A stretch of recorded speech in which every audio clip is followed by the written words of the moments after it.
By Damian Paletta and Jeff Stein, Washington Post. Washington, high-stakes trade negotiations between the White House and Canadian leaders showed signs of faltering on Friday, as Canadian officials expressed frustration with U.S. demands, and a report surfaced that President Donald Trump had privately disparaged Canada and upset the already delicate talks. It couldn't immediately be learned whether the setbacks would prove temporary or could threaten Trump's ultimate goal of reworking the North American Free Trade Agreement. Start your day with the news you need from the Bay Area and beyond. Sign up for our Morning Report weekday newsletter. Canada's Foreign Minister, Chrystia Freeland, met with U.S. Trade Representative Robert Lighthizer on Friday morning, taking a more subdued tone in discussing the status of the negotiations. In past days, she has repeatedly said she was optimistic, but she didn't use that word on Friday. "We're not there yet," she told reporters during a break from meetings. She said they would meet again later in the day. When asked if the U.S. was negotiating in good faith, Freeland paused for a moment and then said Lighthizer was working hard. She did not mention Trump by name. Minutes earlier, the Toronto Star published what it alleged were off-the-record comments made by Trump on Thursday to Bloomberg.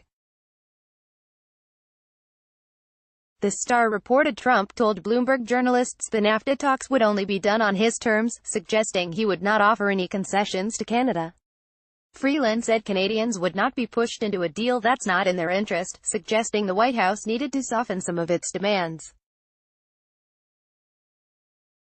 "At the end of the day, we are only going to sign a deal that's good for Canada," she said. Canadian officials had previously expressed frustration the White House wasn't willing to budge on a range of demands, from dairy policy to dispute resolution, and the Star report may have validated their fears. The Washington Post couldn't immediately verify Trump's comments, as reported by the Star. Freeland didn't address Trump's alleged comments in her brief meeting with reporters, though she did say that there had been moments of drama throughout the talks. The White House has set its own deadline of Friday for the completion of negotiations on a preliminary deal with Canada, part of Trump's goal to get a new pact signed before Mexican President Enrique Peña Nieto leaves office December 1. Trump has said he will forge ahead without Canada if necessary and complete a new trade agreement with Mexico, a preliminary version of which Trump announced on Monday. But GOP lawmakers in Congress have said they would oppose any changes unless Canada was involved. Canada could be added later into preliminary U.S.-Mexico deal, but that would involve legal complications and add fresh scrutiny from Congress. Completing the process of reworking NAFTA could ultimately take months or even years, as a vote from Congress would only follow a lengthy review process and potentially contentious debate. Trump has tried for months to pressure Canadian Prime Minister Justin Trudeau into a series of trade concessions, imposing tariffs on Canadian steel and aluminum imports and vowing to enact similar penalties on automobiles and auto parts. Trump has badmouthed and even mocked Trudeau in public and private a number of times this year. Trump has called Trudeau meek and mild. Trudeau has responded to Trump by saying, "We will not be pushed around, despite the bad blood. The U.S. and Canada have interwoven economies, with integrated supply chains and vast amounts of trade. Goods and services sold between the two countries last year reached $673.1 billion, making Canada the United States' largest export market for goods."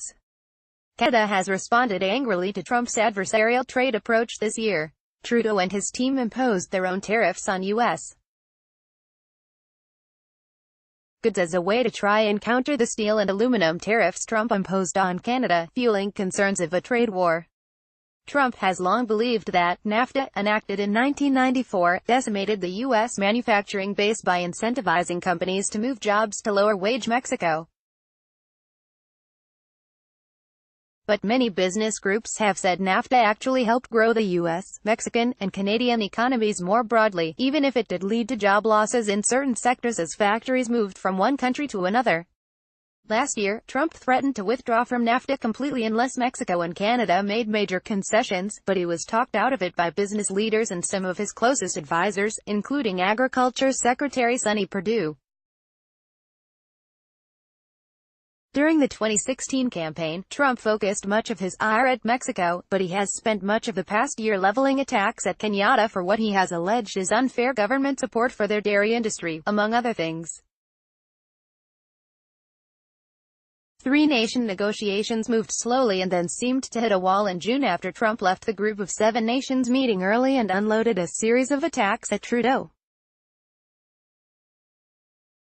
This prompted White House officials to concentrate their negotiations with Mexico, a strategy that appeared to work as both countries announced they had resolved most of their disagreements on August 27. That gave Canada just a few days to re-engage in order to meet the White House's Friday deadline. Freeland rushed back from Europe and spent several days meeting with Lighthizer. She had expressed optimism several times about the way things were progressing, but they had delayed any decisions on the thorniest issues, including dairy policy and how to resolve disputes, until the final stage.